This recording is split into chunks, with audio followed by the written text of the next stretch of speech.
Soy Marco Antonio Millán Campuzano, soy profesor investigador titular C de la UAM Coajimalpa, miembro fundador del Departamento de Ciencias de la Comunicación de la UAM Coajimalpa, decir que fundamos esta unidad Coajimalpa y ser profesor de una universidad pública es un compromiso que asumo de corazón y con toda la responsabilidad. Creo que toda trayectoria más bien está conformada por la búsqueda de una identidad epistémica. Yo creo que nadie se convierte en investigador por el hecho de asumir un método científico, por ejemplo, o por asumir una determinada investigación. Se convierte en un investigador por la identidad epistémica que va forjando a lo largo de los años.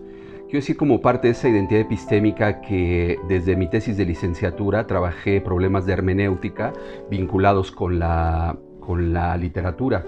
Y esa tesis fue sobre Jorge Luis Borges, un escritor argentino, y yo trabajé el tema de la hermenéutica aplicada a los cuentos de Jorge Luis Borges. Eso me metió a la hermenéutica y me metió a la filosofía, porque yo había estudiado originalmente comunicación. Y el camino de la hermenéutica me llevó hacia un asunto que se llama hermeneutización de la ciencia y de la filosofía de la ciencia. Entonces estudié luego filosofía de la ciencia. Hice una tesis también un tanto fuera de lo común con respecto a los temas de filosofía de la ciencia, porque hice una tesis sobre un pensador francés llamado Jacques Derrida, una tesis donde yo ponderaba los alcances de la desconstrucción y los alcances de la hermenéutica en torno a una reflexión epistemológica sobre la ciencia. Eso es lo que hice, digamos, en la trayectoria llamada maestría, que, como digo, van forjando identidad.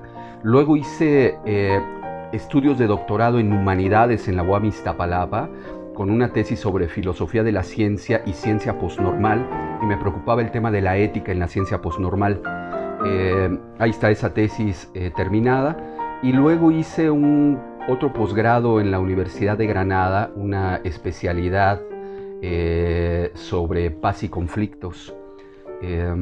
Obtuve una especialidad en gestión de la paz y los conflictos por la Universidad de Granada, y también hice unos estudios doctorales sobre filosofía y con un tema de la significatividad en Heidegger, que es otro de los autores que yo manejo.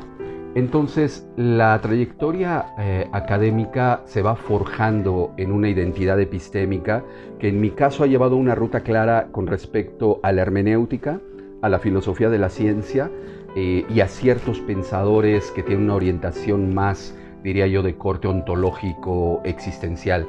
Pero creo yo, sin embargo, que mis investigaciones no se ciñen solamente a eso. Yo he estado recogiendo el tema también de la poesía, por ejemplo, las implicaciones de lo poético con el pensamiento. Resultado de ello es un libro de poesía que publiqué aquí en la UAM, ¿no?, titulado Antiguas Redes. Es un texto, a mí el lenguaje me preocupa no solo en el sentido de qué puede teóricamente decirse acerca del lenguaje o cómo recoger autores que hablen acerca del lenguaje, sino me interesa cómo se produce una significación.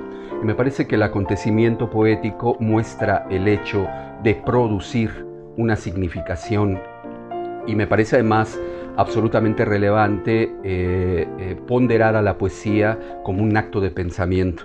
La poesía y el pensamiento son dos de las cumbres del espíritu humano, y así lo he visto y así he tratado de practicarlo. O si eso no tiene, como se nota, que ver con una trayectoria académica, como más bien con unas inclinaciones de una preocupación sobre el tema del lenguaje, la comunicación y el ámbito de lo poético.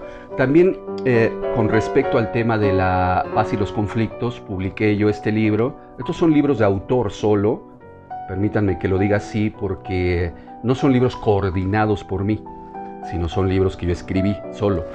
Y este es sobre paz y conflictos. Es un libro donde yo recojo parte de las enseñanzas de lo que aprendí en Granada. Incorporé otros temas como la ética del discurso, que también es uno de mis grandes temas.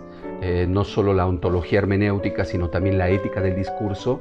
Particularmente traté el tema de cómo puede ser vislumbrado los asuntos de paz y de concordia y de comunicación a través de los elementos de los que nos dota la ética del discurso. Eso me lleva a otro ámbito que también he profundizado a nivel nacional en México, que es la comunicación intersubjetiva. Entonces, tenemos ya 2 ediciones de este libro, de Comunicación Humana en Tiempos de lo Digital, que escribí junto con mis colegas y amigas Fátima Fernández, que es un ícono de la investigación de la comunicación en México, y mi otra querida colega, que es Marta Rizo. Y lo que aquí exploramos fue la pregunta de lo que significa la comunicación humana en tiempos de lo digital y cómo podría establecerse el vínculo de lo humano en aras de la digitalización. Y la respuesta estaba acompañada con una profunda discusión en torno a la ética del discurso, que eso es un poco también un ámbito de mi especialidad. Y un libro un poco más viejo, de hace 6 años, es este librito titulado El acontecimiento de la comunicación.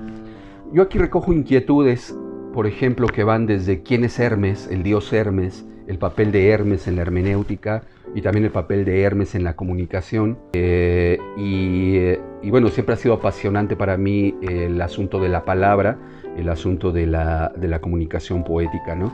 Entonces, como digo, el ámbito que me ha llevado pues ha sido variado. No tengo, digamos, una sola inclinación de investigación, sino varias que procuro establecer nexos entre ellas. Para mí, en resumidas cuentas, eso envuelve el ámbito polifacético de lo que es la comunicación y de lo que uno hace. Yo no sé si las investigaciones de uno tengan o no trascendencia. Lo que sí sé es que uno da una visión, un aporte, trata de hacer un engranaje, y ese engranaje es parte de las funciones sustantivas de una universidad, porque la conformación del conocimiento y del saber en una casa de estudios es la materia prima y es lo que uno tiene que elaborar.